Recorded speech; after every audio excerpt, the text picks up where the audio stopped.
श्री शिवाय नमस्तुभ्यम। दोस्तों, आप सभी लोग जानते हैं कि वैशाख का महीना चल रहा है और इस वैशाख के महीने में पड़ने वाली पंचमी तिथि के दिन आप लोगों को गन्ने के रस वाला उपाय जरूर करना चाहिए। अब इस वैशाख के महीने में जब जब भी पंचमी तिथि पड़े तो भाई आप लोग इस गन्ने के रस वाले उपाय को जरूर करना। बाकी दोस्तों, अभी हम आपको बता दें कि 29 अप्रैल 2024 के दिन वैशाख महीने की पंचमी तिथि पड़ रही है। साथ ही में दोस्तों, इस पंचमी तिथि का महत्व भी बहुत ही ज्यादा बड़ा होता है, क्योंकि वैशाख महीने का बहुत ही बड़ा महत्व होता है। और जब यही वैशाख महीने की पंचमी तिथि पड़ जाए सोमवार के दिन, तो भाई ये एक बहुत ही बड़ी बात हो जाती है। और इसी वैशाख महीने की पंचमी तिथि के दिन, इसी सोमवार पंचमी तिथि के दिन आप लोगों को गन्ने के रस वाला उपाय जरूर करना चाहिए। अब आप लोग कहोगे कि भाई ये गन्ने के रस वाला उपाय हमें क्यों करना चाहिए, वो भी इस वैशाख के महीने में। तो हम आप लोगों को बता दें, ये वैशाख का महीना बहुत ही ज्यादा विशेष होता है। इस वैशाख के महीने में हम भगवान शिव जी को बहुत ही आसानी से प्रसन्न भी कर सकते हैं। इसीलिए दोस्तों, आप लोगों को इस वैशाख महीने की पंचमी तिथि को, जो कि 29 अप्रैल 2024 के दिन पड़ रही है, जिस दिन सोमवार भी पड़ रहा है, इस दिन आप लोगों को गन्ने के रस वाला उपाय जरूर करना चाहिए। और ये उपाय आप लोगों को इसीलिए करना चाहिए कि अगर आप लोग अपने घर में धन समस्या से परेशान हो चुके हैं, आपके घर में पैसा नहीं आ रहा है, धन नहीं आ रहा है, आप अपनी तरफ से बहुत अच्छे से काम करते हैं पर आपके पास उतना पैसा बच ही नहीं पाता है, तो भाई अपने घर में धन से जुड़ी हुई सारी समस्याओं को लेकर अगर आप लोग कोई उपाय करना चाहते हो, तो ये गन्ने के रस वाला उपाय आप लोगों को जरूर करना चाहिए। क्योंकि इस उपाय को करने से आपके घर में पैसा आना शुरू हो जाएगा, धन आना शुरू हो जाएगा और धन से जुड़ी हुई सारी समस्याएं भी दूर होना शुरू हो जाएंगी। इस उपाय को करने के बाद आपके घर में पैसा आएगा, कहीं ना कहीं से जरूर आएगा, ठीक है। पर उससे पहले दोस्तों, इस उपाय को आपको अच्छे से सुनना होगा, समझना होगा। उसी के बाद में आप लोग इस वैशाख के महीने में पंचमी तिथि के दिन इस गन्ने के रस वाले उपाय को अच्छे से कर पाओगे। तो चलिए दोस्तों, इस उपाय को जानते हैं कि आखिर इस गन्ने के रस वाले उपाय को आपको इस वैशाख महीने की पंचमी तिथि के दिन कैसे करना है, किसको करना है, किस समय करना है और कहां पर करना है, ठीक है। तो देखिए, सबसे पहले हम लोग ये बात जानते हैं कि इस गन्ने के रस वाले उपाय को आखिर घर में से किस सदस्य को करना है। तो देखिए, यहाँ पर हम आपको बता दें कि इस गन्ने के रस वाले उपाय को घर में से किसी एक बड़े या मुख्य सदस्य को करना है, जो कि माताओं बहनों में से कोई एक होगा, ठीक है। घर की जो बड़ी माताएं बहनें हों, उन बड़ी माताओं बहनों में से कोई भी एक माता बहन इस गन्ने के रस वाले उपाय को कर सकती है अपने घर में धन प्राप्ति को करने के लिए, ठीक है। अपने घर में धन और से जुड़ी हुई समस्या को दूर करने के लिए। तो घर की जो भी बड़ी माता बहन हो, वो उनमें से कोई भी एक माता बहन इस वाले उपाय को कर सकती है, क्योंकि इस उपाय को घर में से किसी एक ही सदस्य को करना है, सबको नहीं करना है। अगर किसी कारणवश घर में माताएं बहनें उपस्थित ना हो, तो फिर वही घर का कोई बड़ा व्यक्ति भी इस वाले उपाय को कर सकता है, चाहे वह पुरुष ही क्यों ना हो। उसके बाद में दोस्तों, अब हम जानते हैं कि इस उपाय को आखिर आपको करना किस समय है। तो देखिए, यहाँ पर हम आपको बता दें कि इस गन्ने के रस वाले उपाय को आपको सुबह के समय करना है, शाम के समय या प्रदोष काल में नहीं करना है। तो सुबह के समय जब आप लोग इस उपाय को करोगे, तो जितना जल्दी हो सकता है उतना जल्दी आप इस उपाय को करने की कोशिश कर सकते हो। बाकी 10 या 11 या 12 बजे तक भी अगर उपाय करोगे, तो भी आपको उपाय का फल जरूर मिलेगा। उसके बाद में दोस्तों, इस वाले उपाय को हमें करना कहां पर है। तो देखो, इस उपाय को करने की सबसे अच्छी बात यही है कि इस उपाय को करने के लिए आप लोगों को कहीं पर बाहर जाने की जरूरत नहीं पड़ेगी। आपको अपने ही घर के अंदर ही इस वाले उपाय को करना है, वो भी तुलसी जी के क्यारे के पास में, ठीक है। क्योंकि दोस्तों, इस उपाय को अगर आप लोग इस दिन इस समय पर कर लेते हैं, तो आपके घर में पैसों की जो भी समस्या होगी वो जरूर दूर हो जाएंगे। आप भगवान से 100 रुपए मांगोगे, पर भगवान आपको 200 रुपए देंगे। तो चलिए दोस्तों, अब हम समझते हैं कि इस उपाय को करने की विधि क्या है। इस गन्ने के रस वाले उपाय को हमें इस वैशाख महीने की पंचमी तिथि के दिन कैसे करना है। तो देखिए, यहाँ पर सबसे बड़ी बात और सबसे पहली बात यही है कि आखिर हमें गन्ने का रस लाना कहाँ से है, क्योंकि सबसे मेन चीज इस उपाय की यही है कि इस उपाय में आप लोगों को गन्ने के रस की आवश्यकता होगी।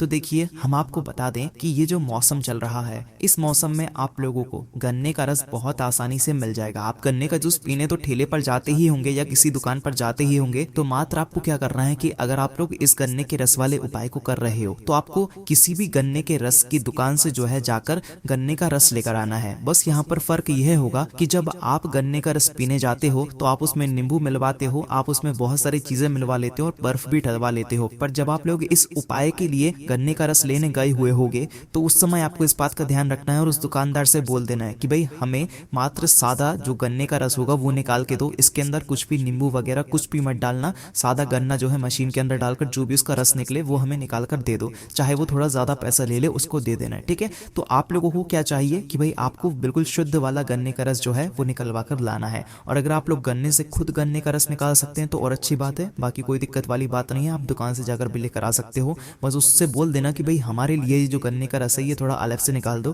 क्योंकि हमें पूजा में इस्तेमाल करना है, ठीक है। तो वैसा गन्ने का रस आप लोग निकलवा कर अपने घर पर लेकर आ जाना, ठीक है। आप लोग कहोगे कि भाई सुबह सुबह गन्ने का रस हमें कहाँ पर मिलेगा, तो उस जगह पर आप लोग ये काम कर सकते हो कि रात्रि में आप लोग अपने गन्ने का रस लाकर तैयार करके रख सकते हो। बाकी अगर सुबह सुबह ताज़ा गन्ने का रस मिल जाए तो और अच्छी बात है, कोई दिक्कत वाली बात नहीं है। आप लोगों को उपाय का फल बहुत ही अच्छा यहाँ पर मिलने वाला है, ठीक है। तो अपना गन्ने का रस आप लोग कितना लेकर आओगे, जितना एक गिलास जो होता है, जो मीडियम साइज का गिलास होता है, आप उतना एक गन्ने का रस जो है वो भरवा कर ले आना। बाकी हमें थोड़े से ही गन्ने की रस की जो है यहाँ पर आवश्यकता पड़ने वाली है, ठीक है। और इस उपाय को करते समय शुद्धता का आपको विशेष रूप से ध्यान रखना है ना। अपने घर पे आप लोग जैसे ही इस गन्ने के रस को लेकर आ जाते हो, ध्यान रखना इस गन्ने के रस के अंदर आपको कुछ भी चीज सामग्री नहीं मिलवानी है, वरना फिर उपाय अच्छे से काम नहीं करेगा। तो जैसे ही आप अपने घर पर पहुंच जाते हो, घर पर पहुंचने के बाद आप लोग अच्छे से तैयार हो जाइए। स्नान करने के बाद ही इस वाले उपाय को करना है, शुद्ध होने के बाद ही आपको इस उपाय को करना है। और इस उपाय को करने के लिए आपके घर में तुलसी का क्यारा होना जरूरी है, ठीक है। तुलसी का क्यारा नहीं है तो भी आप इस उपाय को नहीं कर सकते। आप किसी और के घर में जाकर इस वाले उपाय को नहीं कर सकते, आपको अपने ही घर के तुलसी के क्यारे में जो है इस वाले उपाय को करना होगा। इस बात का आप लोग विशेष रूप से ध्यान रखिएगा। तो करना क्या है, जैसे आप लोगों के पास गन्ने का रस आ जाता है और आप लोग मतलब सारी तैयारियां कर लेते हो, उसके बाद में आप लोगों को मात्र क्या करना है, इस गन्ने के रस को लेकर, मतलब जो भी व्यक्ति ये वाला उपाय कर रहा हो उस माता बहन को, या जो भी पुरुष ये वाला उपाय कर रहा है उस पुरुष को जो है इस गन्ने के रस को लेकर, जिस भी गिलास में, जिस भी पात्र में आप इस गन्ने के रस को लेकर आए हुए हो, उस पात्र को लेकर सीधा अपने ही घर के जो तुलसी का क्यारा जहां पर भी रखा हुआ हो, चाहे छत पे रखा हुआ हो, चाहे आपके गार्डन में रखा हुआ हो, वही वहां पर जाना। और वहां पर जाने के बाद उपाय को करने की तैयारी आप लोग शुरू कर देना, क्योंकि यहीं पर तुलसी के क्यारे के पास में ही जो है इस वाले उपाय को आप लोगों को करना है। और उपाय को करने से पहले अपना नाम तो आप लोगों को पता ही होगा, पर अपना गोत्र भी पता कर लेना, क्योंकि इस उपाय में हमें अपना नाम भी बोलना है और हमें अपना गोत्र भी बोलना है। उसके बाद में दोस्तों, जैसे ही आप लोग तुलसी के क्यारे के पास में आ जाते हैं, उपाय की सारी तैयारियां भी हो जाती हैं, उसके बाद में आपको यह वाला उपाय करना शुरू करना है। उपाय को करने के लिए आपको सबसे पहले ये करना है कि आपको जो गन्ने का रस है वो आपको अपने उल्टे हाथ की हथेली में पकड़ना है और अपने सीधे हाथ की हथेली को अपने सामने रखना है, ठीक है। अपनी सीधे हाथ की हथेली में इस गन्ने के रस से थोड़ा सा गन्ने का रस जो है अपने सीधे हाथ की हथेली में डाल लो, ठीक है।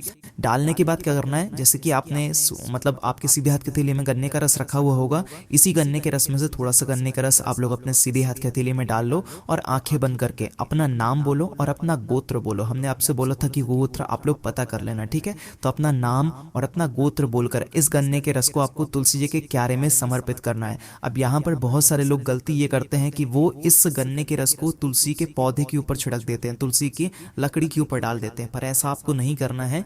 तुलसी जी के क्यारे में जो तुलसी जी की मिट्टी होगी, उस मिट्टी में आप लोगों को इस जो है गन्ने के रस का जो है मतलब डाल देना है वहां पर, क्योंकि आपने जो अपने सीधे हाथ हथेली में थोड़ा गन्ने का रस लिया हुआ है, इस गन्ने के रस को आप लोगों को तुलसी जी के क्यारे में, तुलसी की मिट्टी में डालना है, ना कि तुलसी जी के ऊपर डालना है। इस बात को आप लोगों को ध्यान रखना है।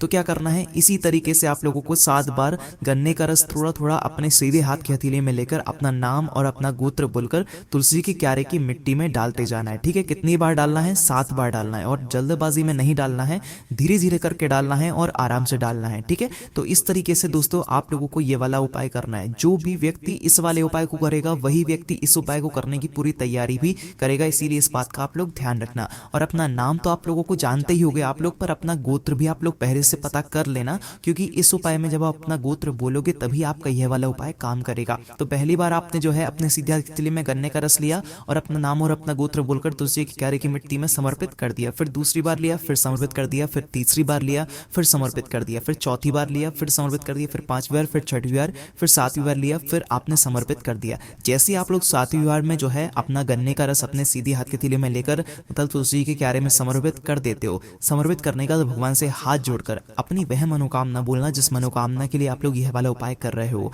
आप यह वाला उपाय अपनी धन से जुड़ी हुई समस्या को दूर करने के लिए कर रहे हो या घर में धन प्राप्ति के लिए कर रहे हो, तो भी भगवान से ये प्रार्थना करना कि हे भगवान, हमारे घर में कभी भी धन से जुड़ी हुई समस्या ना आए, पैसों से जुड़ी हुई समस्या ना आए, हमारे घर में पैसा आता ही आता जाए। और अगर आप लोगों के घर में पहले से धन की समस्या चल रही है तो आपको उसके लिए प्रार्थना करना है कि भगवान, हमारे घर में जो भी धन की समस्या चल रही हो उस समस्या को आप दूर कर दो और हमारे घर में हमेशा धन आता रहे, ऐसा हमें आशीर्वाद दो। तो जैसे आप लोग 7 बार गन्ने का रस अपने सीधे हाथ की हथेली से अपना नाम और अपना गोत्र बोलकर तुलसी के क्यारे की मिट्टी में समर्पित कर देते हो, तो उसके बाद में आपको अपनी मनोकामना विशेष रूप से बोलना है, जिस भी मनोकामना के लिए, धन से जुड़ी हुई समस्या के लिए, परेशानी के लिए, धन प्राप्ति के लिए आपको ये वाला उपाय कर रहे हो, अपना वह जो भी काम है वह जरूर बोलना है। उसके बाद में दोस्तों भगवान को वहीं पर थोड़ा दुख देकर उनसे आशीर्वाद लेकर आप लोग अपने जो वापस से काम है वो कर सकते हो। पर इसी के साथ में दोस्तों अब आप आप लोग ये भी पूछोगे कि भाई हम जो उपाय कर रहे थे उसने हमारा गन्ने का रस बच गया है, इस गन्ने के रस का हम लोग क्या करें। तो देखो यहाँ पर हम आपको बता दें कि भले ही आप लोग अपना गन्ने का रस दुकान से एक गिलास लेकर आओ, पर उसे घर पर लाकर आप लोग थोड़ा सा एक कटोरी में अलग रख लेना पूजा के लिए। मतलब जो उपाय आप लोग गन्ने के रस वाला उपाय इस वैशाख महीने की पंचमी तिथि के दिन करने वाले हो उसके लिए, ठीक है। और बाकी का जो बचा हुआ गन्ने का रस है उसे आप लोग पी सकते हो, कोई दिक्कत वाली बात नहीं है। पर जो उपाय का गन्ने का रस है उसमें हमें थोड़ी सी की आवश्यकता पड़ेगी, इसलिए आप लोग एक अच्छी सी कटोरी लेकर, छोटी सी कटोरी लेकर उसके अंदर आप लोग इस गन्ने के रस को अलग से रख लेना उपाय के लिए, ठीक है। इसके बाद में आपका वह गन्ने का रस पूरा उपाय में प्रयोग हो जाएगा और बाकी जो बचा हुआ गन्ने का रस होगा उसे आप लोग घर में से कोई भी सदस्य पी सकता है, उसमें कोई दिक्कत वाली बात नहीं है। बस दोस्तों यहाँ पर ये गन्ने के रस वाला उपाय पूरा हो जाता है। इस उपाय को करने के बाद निश्चित सी बात है कि आपकी घर परिवार में जो भी धन से जुड़ी हुई समस्या आ रही होगी, पैसों से जुड़ी हुई समस्या आ रही होगी, वो दूर हो जाएगी और आपके घर में धन आना शुरू हो जाएगा, पैसा आना शुरू हो जाएगा और आप लोग खुद कहोगी कि हाँ हमें इस उपाय को करने का फल मिला और हमें इस उपाय को दोबारा भी करवाएं। बाकी दोस्तों इस उपाय करने में अगर आपको कोई भी दिक्कत समस्या परेशानी आती है तो 7 से कमेंट करके पूछ सकते हैं। ओम नमः शिवाय, जय बुद्धि, श्री शिवाय, नमस्तुभ्यम।